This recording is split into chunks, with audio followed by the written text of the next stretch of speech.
Guaidó no descarta una intervención militar estadounidense en Venezuela, pero aclara que él no desea llegar a ese escenario. Dijo que busca una transición pacífica.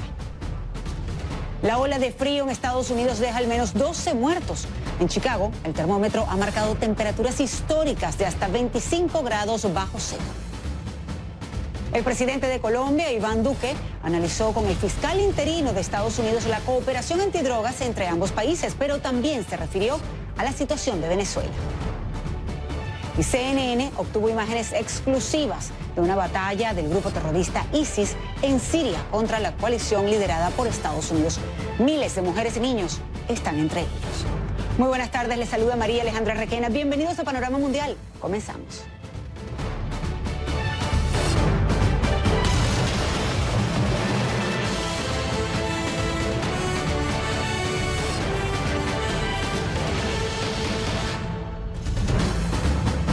La presión impuesta por la oposición de Venezuela al gobierno de Nicolás Maduro persigue que se produzca una transición sin violencia. La oferta incluye desde amnistía a los militares que desconozcan a Maduro hasta la confiscación de la factura petrolera por parte de Estados Unidos. Pero a pesar de esas medidas, Juan Guaidó, quien se proclamó presidente interino hace poco más de una semana, no descartó una intervención militar de Estados Unidos en caso que no fuese posible un cambio pacífico. Eso sí, aclaró que él no desea llegar a ese escenario.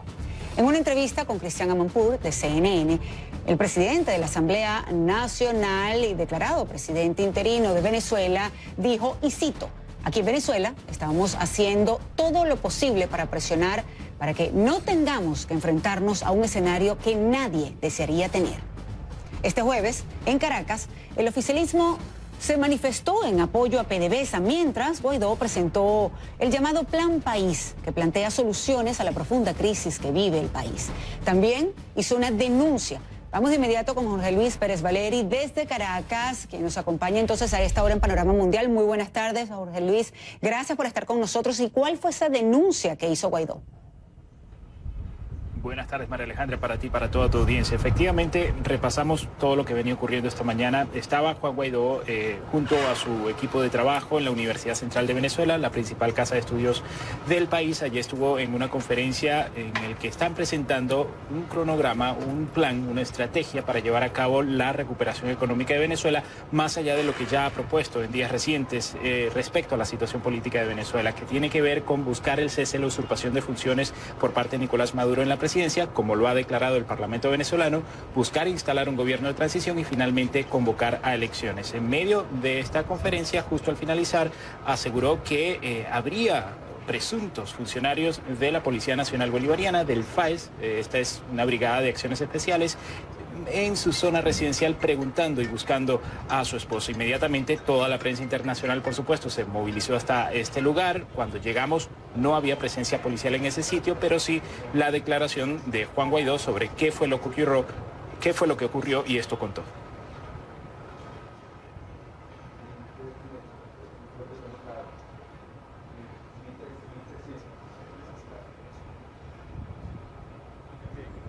Bien, la descripción que ha hecho Juan Guaidó ha sido de que presuntamente unos 4 funcionarios del FAES, de esta Brigada de Operaciones Especiales, como les comentaba, habrían llegado hasta su zona residencial en el sureste de Caracas, donde está su esposa y su hija. Aparentemente, según lo que él narra, habrían preguntado por el nombre de su esposa en esa zona, lo que por supuesto activó la alarma entre su equipo de trabajo. La Policía Nacional Bolivariana no se ha pronunciado de manera pública en los medios estatales, pero sí lo hizo a través de las redes sociales y dijo que era totalmente falso de que algún comando de este cuerpo policial hubiese llegado hasta este lugar, hasta esta zona en donde está la casa de Juan Guaidó, para interrogar o para buscar a su esposa. En todo caso, hay mucha tensión en torno a la seguridad de Juan Guaidó. Se le ha consultado si teme por su vida. Dice que por lo pronto está entregado a lo que es la lucha política que está llevando a cabo. Le hemos consultado también ante las prohibiciones que ha impuesto, por ejemplo, el Tribunal Supremo de Justicia para que salga del país. Dice que no tiene intenciones de abandonar Venezuela en estos momentos. Y pues todo ocurre en un escenario, María Alejandra, de mucha tensión política en general respecto a la situación que está viviendo el país. Pero por otra parte teníamos también en los eventos oficiales convocados por el gobierno de Nicolás Maduro una manifestación que se dio de parte de los trabajadores de Petróleos de Venezuela rechazando las sanciones que ha impuesto Estados Unidos a esta compañía dentro de la jurisdicción estadounidense. Allí estuvo el presidente de PDVSA, Manuel Quevedo, quien insistió en cuál va a ser la estrategia de esta compañía para poder llevar a cabo sus despachos de petróleo. Están pidiendo a sus clientes en el extranjero que antes de cualquier despacho quieren recibir primero el pago, prácticamente una transacción que se dé de inmediato. De recibir el pago, PDVSA realizará entonces los despachos. Se insistía en el mensaje que tiene la línea del partido gobernante, del Partido Socialista Unido de Venezuela, de que esto se trata de una intención de boicotear al gobierno de Nicolás Maduro, de buscar a través de un golpe de Estado deshacerse de la administración de Nicolás Maduro y finalmente, según ese discurso que mantiene el oficialismo, buscar controlar las reservas de petróleo más grandes que hay en el mundo. María Alejandra. Y vamos a esperar, por supuesto, a ver si Nicolás Maduro se pronuncia también durante el día hoy. Pero te quiero preguntar por este plan país presentado hoy por Guaidó. Lo que mencionaba sobre Nicolás Maduro, estábamos esperando porque hubo una convocatoria a una rueda de prensa o a una declaración de su parte por parte de la fuente oficial. Esa manifestación o esa aparición de Nicolás Maduro no se dio. Podría que en cualquier momento del transcurso de lo que queda de día pueda salir en las pantallas y reaccionar ante todos los eventos que estamos viendo tan apresuradamente en Venezuela. Y lo que me pregunta sobre el plan país, pues básicamente lo que te comentaba es que ellos no solo quieren insistir en las propuestas políticas que estamos viendo y escuchando hoy en día. Han hablado, por ejemplo, de cómo reactivar el aparato productivo de Venezuela en momentos en que está viviendo una de las peores situaciones económicas en su historia. Esto dijo Juan Guaidó. Tenemos un plan bien pensado, estructurado, en cada una de las áreas. Hoy vimos 3, pero también en seguridad, también en servicios públicos, también en muchos elementos. El segundo, ¿qué rol juega cada sector de la ciudadanía en la implementación de este plan? El tercer elemento, categóricamente, demostrar, no con palabras con eso, sino que estamos unidos en la construcción de este plan. Y la expectativa, María Alejandra, por lo que queda de semana, ronda en torno a esta manifestación que está pautada para el próximo sábado, en la que pues van a agradecer los seguidores de la oposición, los seguidores de Juan Guaidó, el apoyo que han expresado varios gobiernos del mundo. Quedan pocos días para que se venza ese plazo que dieron algunos países europeos, entre ellos España, Alemania, Francia, el Reino Unido, de reconocer a Juan Guaidó como presidente interino de Venezuela si Nicolás Maduro no convoca elecciones en esta semana. Jorge Luis, pues muchísimas gracias por el completo informe el día de hoy, como siempre, por supuesto. Buenas tardes, Jorge Luis Pérez Valeri, desde Caracas. Y bueno, el tema de Venezuela ocupa la atención del mundo. En Bruselas, el Parlamento Europeo reconoció a Juan Guaidó como presidente legítimo interino de Venezuela. La decisión se conoce en vísperas del ultimátum otorgado por la Unión Europea a Maduro para que convoque a nuevas elecciones. Hacía referencia justamente, Jorge Luis, a esto. Ahora, la información nos la trae esta tarde Vera Cataño desde Madrid. Tiene todos los detalles de lo ocurrido allí en el Parlamento Europeo entonces, así que buenas tardes, Vera, buenas noches para ti. ¿Qué tal, María Alejandra? Muy buenas noches, un gusto como siempre saludarte. Y efectivamente, este jueves gran protagonismo del tema de Venezuela en el Parlamento Europeo, porque como efectivamente apuntabas, se aprobó por mayoría, solamente era necesaria una mayoría simple, es decir, más votos a favor que en contra, el reconocimiento de Juan Guaidó como presidente interino legítimo de Venezuela. Se convertía así en la primera institución europea en dar tal paso. Vamos a escuchar, si te parece, las palabras del presidente del Parlamento Europeo poco después del resultado de esa votación. El Parlamento Europeo es la primera institución europea en hacerlo y pedimos a los Estados miembros y a la alta representante que hagan lo mismo cuanto antes a fin de tener una posición única y fuerte. Por cierto, que el Parlamento Europeo también hizo referencia y criticó la detención de un equipo, como ustedes saben, de la agencia de noticias EFE, un asunto que también ocupó a la alta representante de la Unión Europea, Federica Mogherini, quien exigió su inmediata puesta en libertad. Y es que este asunto incluso propició, María Alejandra, en Madrid una concentración de los trabajadores de EFE que precisamente pedían la puesta en libertad de sus compañeros. María Alejandra. Y Vera, quiero aprovechar también para preguntarte a propósito precisamente de esta decisión en el Parlamento Europeo. ¿Qué dicen los opositores venezolanos en Madrid sobre esto? Bien, María Alejandra, por lo pronto, pero esto es cierto que había ocurrido ya antes del resultado de esta votación, hay una marcha convocada en la Puerta del Sol de Madrid este próximo sábado por la oposición venezolana. Esto ocurrirá a las 7 de la tarde, hora local, pero además en el día de hoy también pudimos tener la oportunidad de hablar con otro opositor. En este caso se trata del exalcalde metropolitano de Caracas, de Antonio Ledezma, quien participó de un desayuno informativo y le preguntamos, CNN le preguntó exactamente qué opinaba sobre la posición que ha adoptado Pedro Sánchez, el presidente del gobierno español, sobre Venezuela, y esto no respondía. Es una señal clara de que no hay ánimo de persecución ni de pase de factura, más allá de que nosotros vamos a dejar en manos de una justicia repuesta, una justicia autónoma, todos los procesos a que haya lugar para establecer responsabilidades, porque no puede haber impunidad. A los funcionarios diplomáticos de España y de cualquier parte del mundo se les garantiza estabilidad, que no van a ser víctimas de ningún tipo de violencia ni de intimidación. Él ha sido solidario y ha dicho el fin de semana que Maduro es un tirano. Creo que estamos a pasitos de que en la Moncloa también se reconozca a Guaidó como presidente legítimo. Esta era la opinión entonces de Antonio Ledezma, por un lado, de esta ley de amnistía que, según hemos podido saber, ya miembros del partido de Juan Guaidó aquí en España han difundido en el consulado venezolano. Hablaba entonces de que no habría represalias contra el funcionariado venezolano. Y sobre Pedro Sánchez, ya lo han escuchado, ha hecho referencia también a ese plazo que termina el próximo domingo, y si en ese plazo, efectivamente, como había dicho ya Pedro Sánchez el pasado sábado, Nicolás Maduro no ha convocado elecciones en Venezuela, se produciría entonces el reconocimiento por parte de España también de Juan Guaidó. María Alejandra. Pues Vera, muchísimas gracias, por supuesto, por tu reporte desde Madrid. Este día ha sido un gusto tenerte en Panorama Mundial, como siempre. Buenas noches para ti. Muchísimas gracias. Y Vera gracias, se refería precisamente al periodista detenido al Español, pero en el caso de los dos periodistas colombianos de la agencia de noticias EFE que fueron detenidos por las autoridades venezolanas el pasado martes por la noche, ya están en libertad. Según dijo a CNN el jefe de la oficina de EFE en Colombia, no hay una orden de deportación contra ellos y están evaluando si regresan a Bogotá, donde están destacados. Más temprano, EFE y el Sindicato Nacional de Trabajadores de la Prensa de Venezuela habían informado que los tres reporteros detenidos, el español, Gonzalo Domínguez Loeda, y los colombianos, Maurén Barriga Vargas y Leonardo Muñoz, estaban en proceso de deportación. Mientras, los dos periodistas chilenos que habían sido detenidos por las autoridades venezolanas cerca del Palacio Presidencial de Miraflores llegaron en la madrugada de este jueves a Santiago de Chile y fueron recibidos por el canciller del país, Roberto Ampuero. El funcionario denunció que los reporteros habían sido detenidos, retenidos y secuestrados en Venezuela. Escuchemos qué dijeron los comunicadores.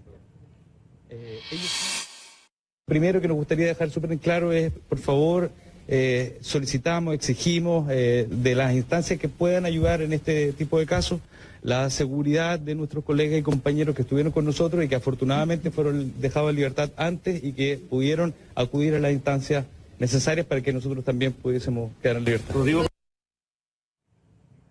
También el gobierno de Maduro detuvo a dos periodistas franceses, pero ya fueron liberados, según confirmó el embajador de Francia en el país sudamericano. Y en las próximas horas viajarán a Francia en respuesta a esta ola de detenciones. El canciller de Venezuela, Jorge Arreaza, ha dicho que los comunicadores pretenden trabajar en Venezuela sin la autorización correspondiente. Ahora, los nombramientos de los representantes de Juan Guaidó, quien se proclamó, como hemos informado, como presidente interino de Venezuela, reconocido por la gran parte de los países democráticos del mundo, son cada vez más aceptados entre los gobiernos de la región. El canciller de Colombia, Carlos Holmes Trujillo, confirmó vía Twitter que el gobierno colombiano reconoce a Humberto Calderón Berti como, cito, representante diplomático de Venezuela en Colombia. Tras una reunión este martes con el presidente Mauricio Macri, Argentina reconoció a Elisa Trotagamus como, y cito, la nueva embajadora en Argentina designada por el gobierno encargado de Venezuela. Y en un tuit, el presidente de Chile, Sebastián Piñera, dijo que reconoce a Guarrequena Gutiérrez como la representante de la Asamblea Nacional de Venezuela en Chile. En Perú, la Cancillería de este país también confirmó la designación efectuada por el presidente encargado de Venezuela, Juan Guaidó, del señor Carlos Skull, como su representante diplomático en el Perú. Ahora, al principio del programa les comentábamos sobre los incentivos ofrecidos por Juan Guaidó a aquellos oficiales que desconocieran al presidente Nicolás Maduro. Pues bien, siguiendo ese mismo criterio, John Bolton, asesor de seguridad de la Casa Blanca, le envió un mensaje a Maduro. Bolton dijo: le deseo a Nicolás Maduro y sus principales asesores una jubilación larga y tranquila, viviendo en una bonita playa en algún lugar lejos de Venezuela. Deben aprovechar la amnistía del presidente Guaidó y seguir adelante cuanto antes, mejor. Mientras, en otra demostración de solidaridad con la causa de la oposición venezolana, el vicepresidente de Estados Unidos, Mike Pence, viajará este viernes a Miami, en donde, junto al gobernador de la Florida, Ron DeSantis, los senadores Marco Rubio y Rick Scott, así como el representante Mario Díaz-Balart, hablarán de su apoyo a la democracia en Venezuela.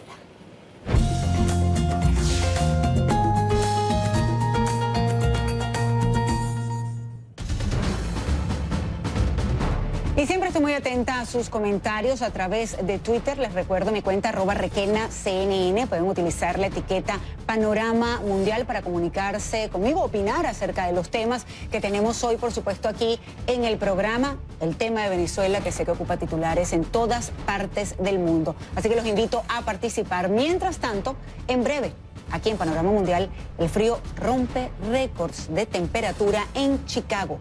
Les contamos más al regreso, pero también vamos a tener, pues, imágenes exclusivas de CNN sobre una batalla del grupo.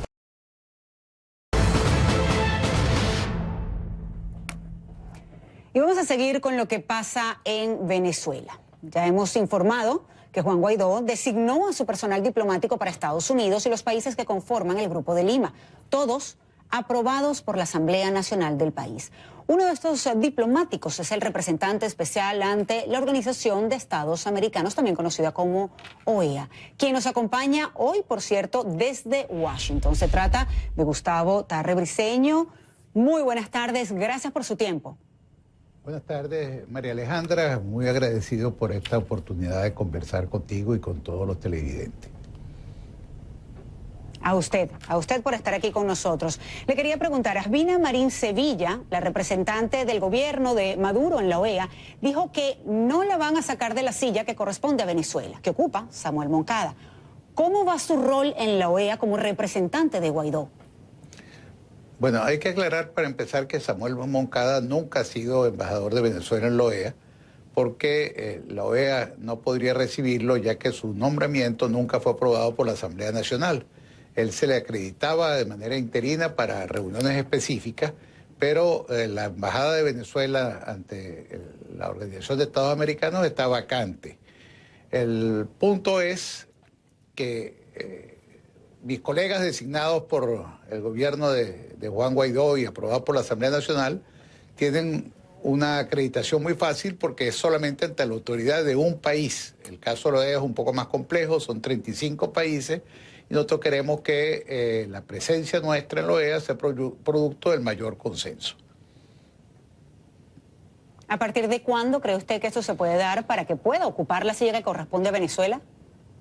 No tenemos una fecha fija, tenemos la coexistencia de dos gobiernos y eso traía consigo problemas jurídicos. Esos problemas jurídicos están más o menos solventados en el sentido que hay una interpretación ya mayoritariamente aceptada, en el sentido de que el representante legítimo del pueblo venezolano es Juan Guaidó.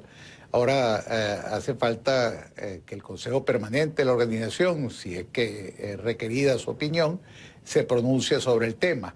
No tenemos mayor apuro en este sentido. Nuestra relación es ya directa con el secretario general Luis Almagro y ya estamos adelantando algunos de los trabajos que son muy importantes para el futuro de Venezuela. Es la ayuda de la OEA en relación a todo lo que es la crisis humanitaria que vive nuestro país y la ayuda de la organización para la organización de las próximas elecciones, que van a ser las primeras elecciones libres en mucho tiempo. Ahora, bueno, y bien sabemos, Almagro lo ha dicho en distintas oportunidades y este miércoles lo volvió a repetir, que estaba comprometido con la redemocratización de Venezuela. Pero hay algo que llama la atención desde hace poco más de una semana. Usted también es abogado constitucionalista y probablemente nos pueda ayudar con esto. Guaidó dice que su declaración como presidente interino está pegado a la Constitución y Maduro asegura que se trata de un golpe de Estado. Y si es así, ¿por qué no ha sido arrestado? ¿Por qué no hay nadie preso? Bueno, una de las cosas que llama la atención, María Alejandra, es ver a Maduro rodeado de una cúpula de militares uniformados y a veces en traje de campaña, denunciar un golpe de Estado de un grupo de civiles desarmados. Eso no es exactamente la imagen que uno tiene de un golpe de Estado. El apego a la Constitución por parte de Juan Guaidó y por parte de la oposición venezolana es absoluto. Nicolás Maduro organizó una parodia de elección en mayo del año pasado. Esa elección fue desconocida por la totalidad de la comunidad democrática internacional. Luego se autoproclamó presidente ante un espurio Tribunal Supremo de Justicia, sin ningún tipo de mandato, ni para recibir el juramento del tribunal, ni para pronunciarse él como presidente. Y mientras que Juan Guaidó lo que ha hecho es seguir la letra de la Constitución venezolana. En consecuencia, cuando se dice Juan Guaidó se proclamó presidente, el término no es demasiado riguroso. Juan Guaidó acató la norma constitucional que hace del presidente de la Asamblea Nacional presidente de la República cuando se produce la ausencia del presidente electo. No había presidente electo porque la elección presidencial fue una elección fraudulenta que prácticamente nadie reconoció. Y Maduro fue declarado como usurpador precisamente de la silla presidencial por parte de la Asamblea Nacional. Ahora, Guaidó dijo que no descarta una intervención militar estadounidense en Venezuela, pero aclaró que no desea llegar a ese escenario. Estaba hablando de los militares. Hay una información que me gustaría compartir con usted, que recién conocemos de un oficial estadounidense que dijo pues que hay reportes que Rusia y otros países estarían comprometiéndose, estarían pensando en una salida de Venezuela de último momento, incluyendo el oro. Este mismo oficial estadounidense dijo que sería inteligente de Maduro pues tomar ventaja de esta oportunidad y dejar el país. ¿Usted cree que esto sea un escenario real? Esto supondría que Maduro fuese inteligente. Yo tengo muy serias dudas sobre el punto. Quizás el ruso no lo conoce suficientemente bien. La tragedia de Venezuela es que usurpa la presidencia de una persona de cualidades intelectuales muy limitadas, pero extremadamente terco y que además ve su futuro muy negro porque no tiene a dónde ir. La oposición le ha dicho que estamos perfectamente dispuestos a negociar con él, pero los términos de la negociación son cuándo se va, cómo se va y para dónde se va. Y en eso estamos dispuestos a ayudarlo. Quizás muy distinto de lo que propone una vez más Nicolás Maduro, que es el diálogo. Y por cierto, quería preguntarle qué opina también de la mediación ofrecida por México y Uruguay. Bueno, no es la primera vez que esto ocurre. Maduro, cada vez que se siente acorralado, cada vez que se siente que el pueblo está en la calle en su contra, consigue quien de buena fe o por ingenuidad se ofrece como intermediario para un diálogo. El diálogo en la política es algo esencial, la política es diálogo. Pero el diálogo supone la buena fe de ambas partes y reiteradamente Nicolás Maduro ha demostrado que para él el diálogo solamente es un ardid para ganar tiempo a ver si sobrevive. En este tipo de negociación llegó a embaucar a su santidad el Papa Francisco. Y fíjense ustedes que ya el Papa no aparece en ninguna de estas gestiones de diálogo. Esta nueva gestión, repito, solamente puede obedecer a una gran ingenuidad o una cierta mala fe de gente que le está tendiendo un salvavidas a Maduro, y creo que esa gestión está totalmente destinada al fracaso. ¿Quiere decir que entonces piensa que es ingenuidad o mala fe una de las dos ofrecen no sé si cabe... los líderes de México, y Uruguay? No sé, María Alejandra, si se te ocurre otra opción, pero yo no veo sino esas dos. Pues bueno, quiero aprovechar también para preguntarle rápidamente, porque se me termina el tiempo. Sé que se reunió, o tengo entendido que se reunió con Elliot Abrams. Él es el representante de Estados Unidos para lo que llaman la restauración democrática en Venezuela. ¿Cómo le fue y qué le dijo? Bueno, una reunión muy interesante. Fue el día que se reunió el Consejo de Seguridad de las Naciones Unidas. Allí por primera vez se trató el caso de Venezuela como una amenaza contra la paz mundial o contra la estabilidad de la región. Y eso es un paso en adelante muy significativo. Elliot Abrams estaba estrenando en sus funciones, era su primera aparición pública, la primera reunión con la oposición venezolana. Es un diplomático con una amplia experiencia y ratificó el compromiso, que no es un compromiso solo de los Estados Unidos, el compromiso de la inmensa mayoría de las democracias del mundo en respaldar a Venezuela. Nosotros nos sentimos muy, muy satisfechos de tener el respaldo de todos los países democráticos, o casi todos los países democráticos, y no quisiéramos vernos acompañados por Cuba, por Nicaragua, por Bolivia, por Rusia, como ocurre en este momento en el caso de Nicolás Maduro. Gustavo Tarre Briceño, representante especial de Venezuela ante la OEA, nombrado por Juan Guaidó. Muchísimas gracias por acompañarnos esta tarde en Panorama Mundial. Gracias, María Alejandra.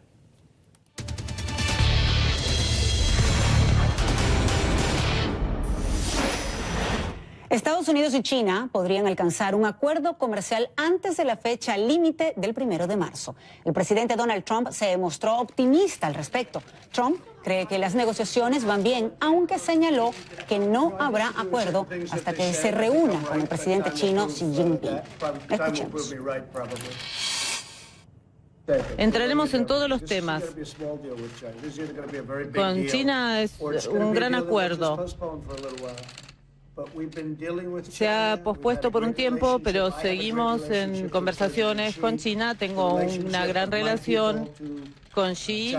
También mis representantes con los representantes que están negociando de China. Probablemente el acuerdo final será entre el presidente Xi y yo, pero estamos hablando sobre todos los aspectos de comercio exterior, fentanilo.